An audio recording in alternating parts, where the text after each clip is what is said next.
is Valley News Live at 4. Like, I know I'm not alone. She was always right next to me. Words from Phoenix Paulson, the sister of Jupiter, a 14-year-old that tragically died yesterday after being brutally assaulted last week.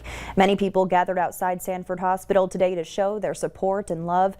Jupiter's dad did the honor of raising the donate flag, which had messages on it from friends and family. Her organs are being donated to help others. Police say 23-year-old Arthur Colley stabbed and strangled her last Friday in the Party City parking lot. The attempted murder charge against Colley is expected to be increased to murder now that Jupiter has passed away.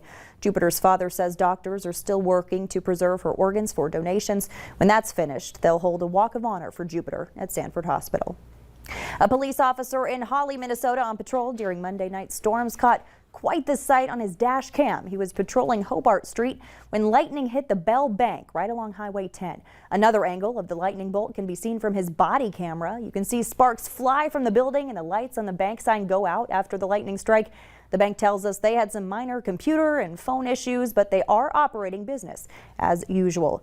As far as storms go, we're not out of the woods yet. Hutch joins us now with the first look. Hutch? Stacy, thanks so much. We've had gray skies and storms on and off throughout the day in the Northern Valley. This time lapse here from our Devil's Lake camera showing some showers just dumping out of the base of clouds. Now the rain is much needed in the Devil's Lake Basin in many areas, and we have more on the way tonight as storms are firing to the east of the FM area. You can see the towering tops of the clouds. The risk for severe weather tonight, bottom line, is quite low.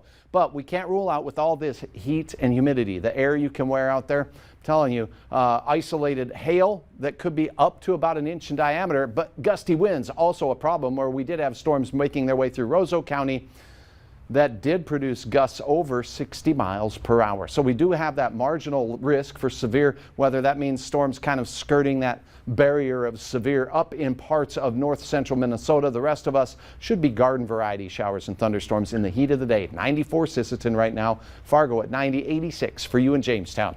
So again, we'll just permanently leaving the old air conditioner on the graphic here for the planner because it's hot, humid, with a chance of storms in Fargo. The chance of storms is east of Grand Forks, and if you're in North Dakota, there's a very low chance of anything this evening. I'll have details on some very strong storms in our forecast coming up here in just a couple of moments. Our air conditioner is getting a workout there. Thanks, Hutch. It sure is. Police are on the lookout for the owner of a dog that bit someone in Fargo this morning. It happened just before 8 a.m. in the area of 12th Avenue South and 14th Street. They're trying to find the dog to verify updated vaccinations to avoid the victim going through unnecessary rabies shots. It's a yellow lab with a green John Deere leash. The owner is described as a white male, approximately 50 to 60 years old, less than 6 feet tall, wearing a blue baseball cap and a black U2 t-shirt.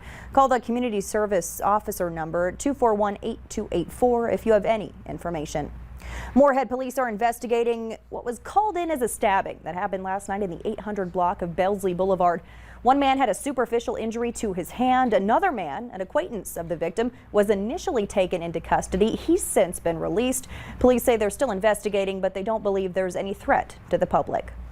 Fire investigators say a string of overnight dumpster fires is suspicious, but not connected to last month's arson at a South Fargo strip mall. Firefighters responded to 5 dumpster fires in 3 separate locations on 18th Street South, 22nd Street South, and 25th Street. Officials say they're all related, but they're not sure if they're also related to the arson of a house last night.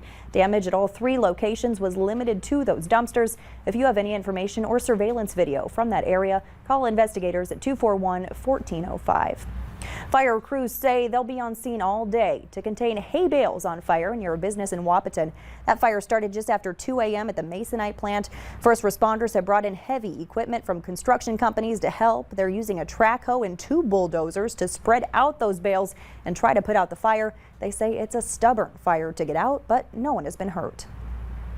Should the federal government require you to show proof that you've been vaccinated against COVID-19 before boarding a flight? Senator Rick Scott doesn't think so. He's introduced a bill called the Freedom to Fly Act. It would prohibit TSA from requesting vaccine status of passengers. He says he's taking a proactive approach to make sure the federal government doesn't mandate something like this. Scott says he's talked to families across the state of Florida who believe the government has no right to require Americans to share their medical history to hop on a plane. He says restoring air travel is a key factor to jumpstarting the economy. You got to get people back to flying. You got to get people back on vacation. It creates a lot of jobs, and plus, that's what people want to do. People want to get out, talk to their friends or their family, and have experiences. And for Florida, especially, it creates a lot of jobs. It's part of our vibrant economy. The Florida senator hopes to pass the bill by the end of this year. While there have been discussions about the government mandating vaccine credentials, Department of Homeland Security officials say they have no plans to require them for Americans. President Biden is exploring new pathways to get to a bill on infrastructure. He's called it quits on negotiations with a group of moderate Senate Republicans that he'd hoped to reach a deal with. Deborah Alfarone has the latest from Capitol Hill. As President Biden embarks on his first foreign trip since he took office, the White House says he'll continue discussions on infrastructure. But his focus is now turned to a bipartisan effort led by several senators and the House Problem Solvers Caucus. He's walked away from negotiations led by West Virginia's Shelley Moore Capito. They met and exceeded the president's own threshold demands. And then they were left at the table. President Biden had called for $1 trillion in new infrastructure spending, but Senator Capito's group only offered $300 billion. The Senate's top Democrat says the new bipartisan effort could deliver a proposal that's closer to what the White House wants.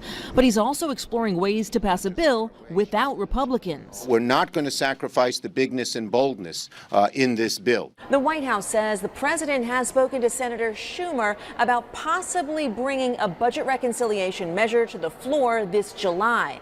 House lawmakers are moving forward with their own proposals. The House Problem Solvers Caucus unveiled a $1 trillion infrastructure framework that includes more than $700 billion in new spending. Meanwhile, the House Transportation and Infrastructure Committee has begun consideration of its Invest in America Act. It's transformative. People are afraid of change. I get that, but it's time. Their bill calls for nearly $550 billion in funding for surface transportation like roads, bridges, and railways, and also climate change. Deborah Alfarone, CBS News, Capitol Hill. As infrastructure negotiations carry on, the main sticking point continues to be how to pay for it. The president has called for a corporate tax hike, which Republicans say is still a non-starter.